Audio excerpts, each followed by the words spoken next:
get him. Les personnes créatives le deviennent souvent dès leur plus jeune âge. Pour cause, y a-t-il chez vos parents des maquettes en allumettes cachées dans le grenier? Non, pas vraiment. Moi, je viens d'un tout petit village et mes parents sont agriculteurs. Donc, en fait, l'envie de devenir designer, elle s'est passée très tard. J'étais déjà en bac plus 3, donc ça fait 21 ans, quoi. Voilà. D'accord. Donc, je suis un peu atypique. J'ai un parcours complètement atypique. L'ANSI, vous travaillez pour Philippe Stark qui est devenu directeur artistique de Thomson Multimédia. Puis vous décidez de monter votre propre structure à l'aube des années 2000. Comment avez-vous évolué dans cet univers qui est encore majoritairement masculin? Alors, on ne m'a jamais fait penser que j'étais pas à ma place en étant femme et en étant designer. Et en fait, ce que je pense inconsciemment, ce que j'ai réalisé, c'est que dès le départ, par exemple, j'ai fait un diplôme en rapport avec la technologie. Donc, je ne me suis pas laissée en fait diriger vers des cases ou des secteurs qui sont dédiés aux femmes dans ce métier. Vous voyez ce que je veux dire? Et donc déjà, inconsciemment, je m'intéressais beaucoup à la technologie, donc j'ai travaillé sur cette idée d'intégrer, de domestiquer la technologie. C'était une partie de mon travail de diplôme, ce qui fait que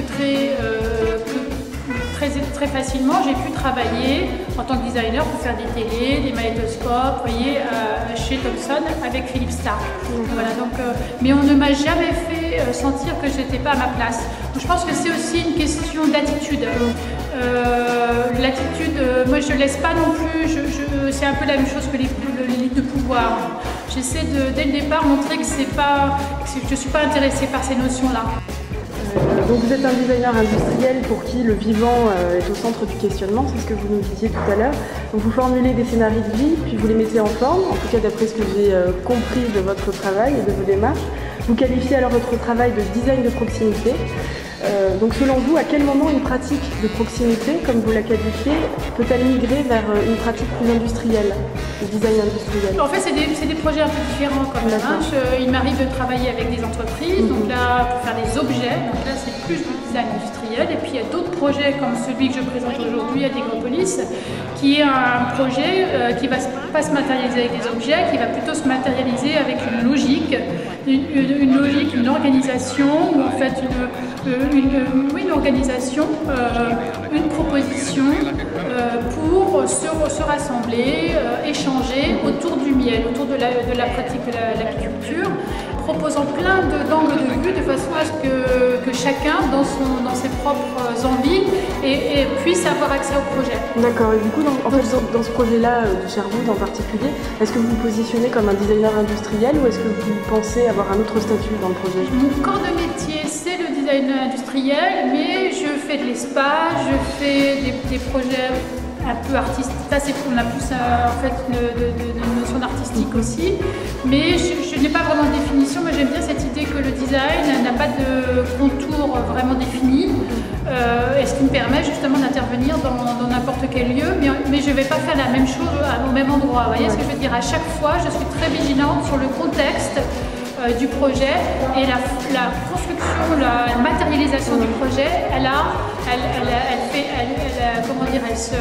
elle se nourrit de ce contexte. Ici, on est dans un centre d'art, donc je propose quelque chose qui peut être interprété comme une installation, mais une installation où je demande aux visiteurs, en fait en quelque sorte, où je propose aux visiteurs de s'inscrire dans ce projet en prenant un bâton, en écrivant leur nom, et en fait ces bâtons vont constituer les touffes, les petits brins qui vont venir se poser sur les ruches pour rappeler en fait, une fois que le ruchier va être construit, que c'est un projet participatif. Donc vous avez déclaré dans une interview pour RFI, de mon père agriculteur, j'ai hérité un mode de vie où travail et vie ne font qu'un. Oui. D'ailleurs vous avez annexé votre atelier de travail dans votre habitat. Donc ma question, ne vivez-vous qu'en travaillant ou est-ce que c'est votre activité qui au contraire motive vos aspirations? Les deux sont mélangés. Il fut un temps où j'étais, on va dire, très absorbée par le travail, et plus je vieillis. Et l'arrivée des enfants aussi a changé beaucoup de choses.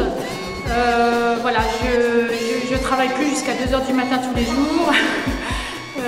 Mais je garde en effet les deux. J'ai du mal à dissocier quand même ce qui est professionnel et ce qui est d'ordre plus privé. Mais j'aime bien ça parce qu'en fait mon travail se nourrit de la vie.